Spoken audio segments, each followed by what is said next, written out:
Bonjour les guerrières de l'Éternel.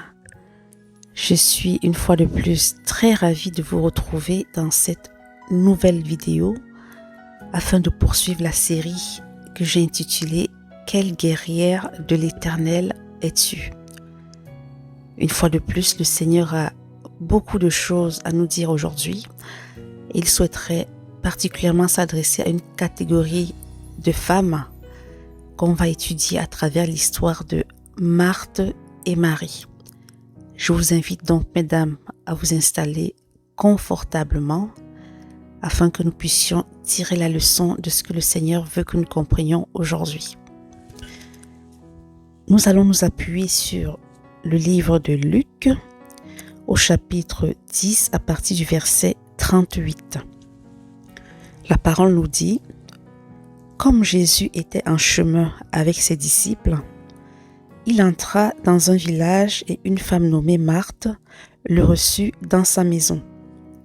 Elle avait une sœur nommée Marie qui, s'étant assise aux pieds du Seigneur, écoutait sa parole.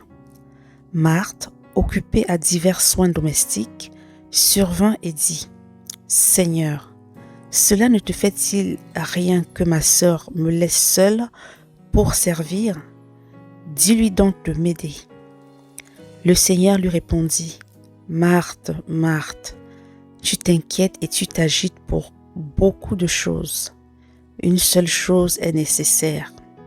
Marie a choisi la bonne part qui ne lui sera point ôtée.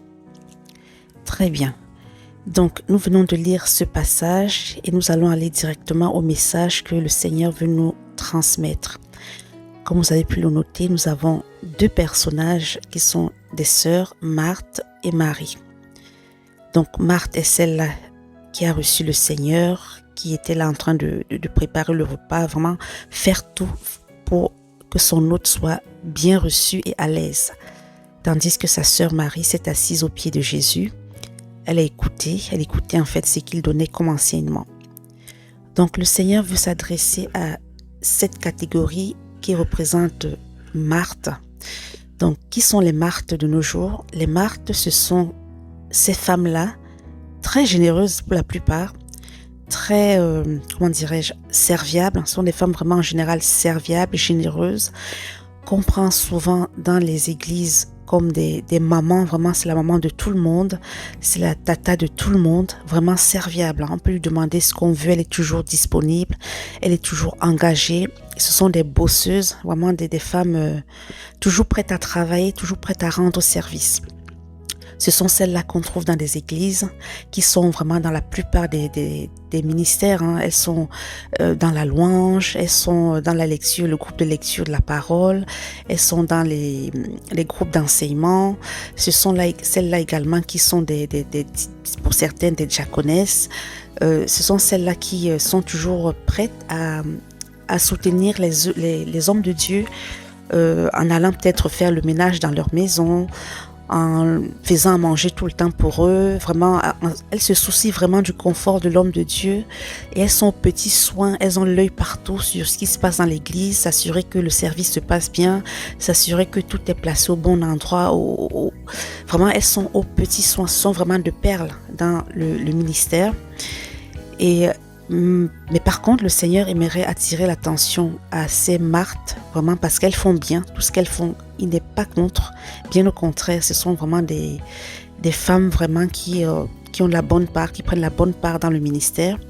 Mais par contre, malheureusement, elles sont tellement prises par tout ce qu'elles font, par tous les services qu'elles rendent, par vraiment toutes les responsabilités qu'elles ont dans le ministère, qu'elles en viennent à oublier l'essentiel, à savoir s'arrêter quelque temps pour écouter la parole, pour lire la parole et surtout la mettre en pratique. Donc, ce sont celles-là vraiment, quand il y a des événements à l'église ou quand il faut recevoir peut-être un homme de Dieu, c'est vraiment elles qui prennent tout en charge de l'organisation. Vraiment, elles sont parfaites de ce côté. Mais le Seigneur vous dit aujourd'hui, toi ma sœur qui est une Marthe, de t'arrêter. Il dit, c'est bien ce que tu fais bien de servir, tu fais bien vraiment de t'engager dans le ministère, mais par contre, tu oublies la bonne part. La bonne part, c'est-à-dire, premièrement, écouter la parole. tu l'écoutes, tu la médites, tu la mets en pratique. C'est bien beau de servir, de faire à manger aux serviteurs. C'est bien beau de laver leur linge parce qu'il y a certaines qui vont laver les linges des serviteurs, qui vont vraiment, elles veillent à tout. Il dit c'est très bien ça, mais la priorité c'est écouter la parole, la mettre en pratique, écouter parce que beaucoup n'écoutent pas. Beaucoup sont plus engagés dans tout ce qui se passe autour, mais l'essentiel, elle passe à côté. Donc pour toi, ma sœur qui te reconnaît en tant que Marthe, le Seigneur t'alerte parce qu'il ne voudrait pas que le jour où tu devras te placer devant lui, le jour où vous allez vous rencontrer, que malheureusement tu ne puisses pas entrer dans son royaume parce que tu seras passé à côté de l'essentiel. Que tu ne dises pas demain, mais Seigneur, j'ai fait ci pour toi, j'ai aidé tes serviteurs, j'étais engagé dans tel ministère, j'ai fait ci, j'ai fait ça. Il va te dire, c'est très bien ce que tu as fait. Mais par rapport à ce que ma parole te recommandait de faire, est-ce que tu as écouté? Est-ce que tu l'as mis en pratique? Donc, à toutes les Marthes qui m'écoutaient, le Seigneur vous appelle à revenir à l'essentiel, bien entendu sans laisser l'autre côté, à savoir le service. Ça, c'est un plus, mais la priorité, c'est d'abord la parole. La priorité, c'est être au pied du Seigneur comme Marie. Voilà, il y a aussi des maris, donc je reviens maintenant à la catégorie des maris. Ce sont celles-là qui écoutent, qui sont là, qui viennent écouter la parole, celles-là même qui ont une vie de prière à domicile, celles-là aussi qui lisent la parole, elles font tout. Mais il y a un petit côté des maris également qui ont tendance à être tellement concentrées dans la parole, elles viennent et suivent le culte, elles suivent la messe, mais une fois que c'est fini, pop, elles s'en vont.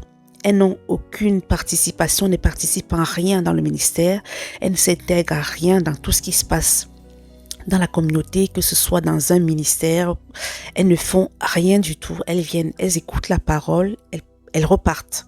Donc ça aussi, vous faites la meilleure part, ça c'est la meilleure part, on est bien d'accord, c'est la meilleure part, mais il faudrait également quand même, pour ma part, avoir une vie de communauté, vraiment une vie communautaire, s'assurer quand même de regarder à gauche et à droite ce qui se passe, de voir s'il y a un frère, une sœur qui n'est pas dans le besoin, parce qu'une seule parole gentille, un conseil, ça peut aider, ou même quand il y a des événements dans le ministère, aider, participer, ou même si on ne veut pas forcément s'engager dans un ministère précis, mais vraiment être à l'écoute quand même de ce qui se passe et de temps en temps participer, de temps en temps agir de la manière dont on peut, quand on peut. Mais en tout cas, le Seigneur nous présente ces deux facettes, mais dans cet enseignement, il s'adresse beaucoup plus aux Marthes qui font bien tous les services qu'elles rendent, mais il les alerte parce qu'elles sont en train de passer à travers l'essentiel. Et vous aussi les maris, vous faites l'essentiel, la bonne part. Cela n'empêche que vous puissiez quand même tendre l'oreille, être à l'écoute. Il y a peut-être un frère que vous pouvez aider, une sœur, juste l'écoute ou bien un sourire, une parole, parce que certaines viennent dès qu'elles ont le culte fini, allez hop, elles rentrent chez elles, elles ne s'occupent même pas de ce qui se passe autour. Donc c'est aussi dommage ce côté-là. Donc voilà mesdames, ce message est très court, mais le Seigneur tenait à le transmettre parce qu'il y a beaucoup de Marthes qui risquent de passer à travers leur salut parce qu'elles passent à travers l'essentiel. Donc j'espère que c'est clair pour vous, j'espère que c'est un message qui passera et je vous dis merci pour votre écoute et je vous dis à très bientôt pour une nouvelle vidéo. Amen.